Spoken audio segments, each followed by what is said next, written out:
આ ખેંગાર છે ને એ રા ખેંગાર ને વાત કરે છે. આ રા ખેંગાર કોણ?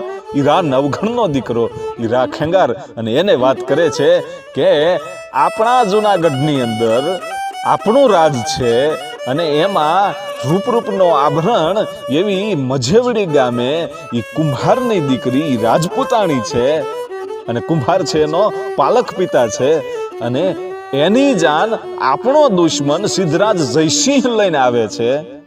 તો આ ન થવા દેવાય. અને રાણક દેવી છે ઈ સિદ્ધરાજ જયસિંહ સાથે પરણવા માટે તૈયાર નથી. અને એ વખતે રા ખેંગાર છે ઈ મજેવડી આવી અને રાણક દેવીને કહે છે કે તમારે જો સિદ્ધરાજ જયસિંહ સાથે ન પરણવું હોય તો હું તૈયાર છું, અને રાજી ખુશીથી આવો મારા રાજમાં. અને રાજમાં આવી અને પછી રા ખેંગાર અને રાણક દેવીના લગ્ન થાય છે.